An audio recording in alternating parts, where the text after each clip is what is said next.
السلام علیکم ناظرین، یہ زمین پر سب سے ناپسند کی جانے والی جگہ ہے۔ یہ ایک ایسا ریگستان ہے جو انسانی زندگی سے تقریباً خالی ہے، لیکن پھر بھی یہاں ایک شاندار انجینئرنگ کا نمونہ بنایا جا رہا ہے جو اپنے آپ میں کسی عجوبے سے کم نہیں۔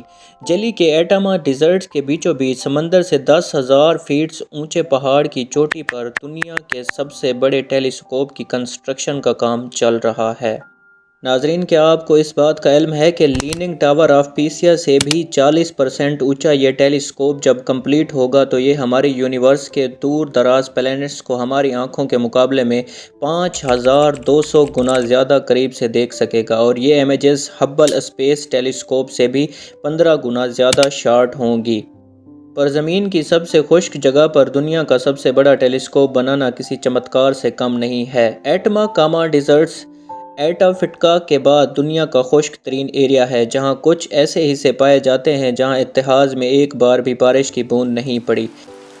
یہ ڈیزرٹس ٹائم میں پیچھے جا کر یونیورس کی پہلی گلیکسیز، اسٹارز اور پلینٹس کو کیسے دیکھ سکے گا؟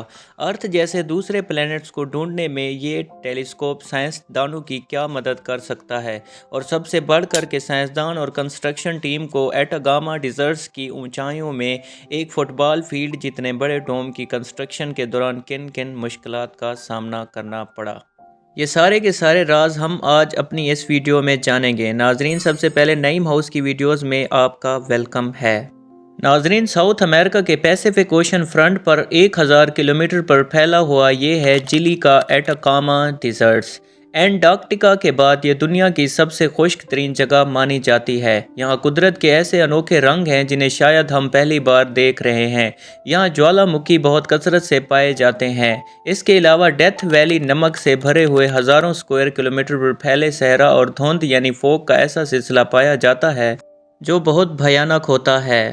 پر ایک چیز جو زندگی کے لیے سب سے ضروری ہے وہ یہاں نہیں ملتی: پانی۔ انٹارکٹیکا ڈیزرٹس کا لینڈ اسکیپ ہی کچھ ایسا ہے کہ یہاں بارش نہیں پڑتی، یہاں تک کہ کچھ ایریاز ایسے ہیں جنہوں نے اتحاد میں ایک بوند کی بھی شکل نہیں دیکھی۔ ان تمام خصوصیات کی بنا پر ایٹاکاما ڈیزرٹس کسی ایلین پلینٹ کا منظر پیش کرتا ہے، اور شاید اسی وجہ سے یورپین اسپیس ایجنسی نے اپنے مارس روور کی ٹیسٹنگ بھی یہیں پر کی تھی۔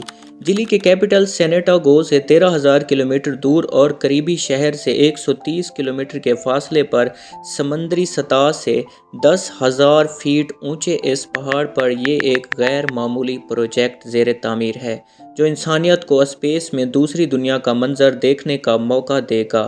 یورپین صدرن، جسے ایسو بھی کہا جاتا ہے، اس اسمارٹس پروجیکٹ پر بہت بڑا ٹیلی اسکوپ بنا رہی ہے جسے ایکسٹریملی لارج ٹیلی اسکوپ یا پھر شارٹ میں ELT کا نام دیا گیا ہے۔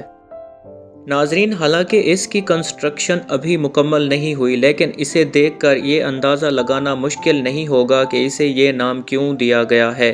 اس ٹیلی اسکوپ میں ایک بہت بڑا مرر یعنی آئینہ لگایا جائے گا۔ ناظرین، اس کے مرر کا جو ڈایا میٹر ہے وہ 39 میٹرز بڑا، بلکہ ابھی تک کے سب سے بڑے ٹیلی اسکوپ سے بھی 4 گنا بڑا ہوگا۔ یہ آئینہ حیرت انگیز طور پر انسانی آنکھ سے 10 کروڑ گنا زیادہ روشنی جمع کر سکتا ہے، پر شرط یہ ہے کہ اس کے اوپر مٹی کا ایک ذرہ بھی نہ گرے۔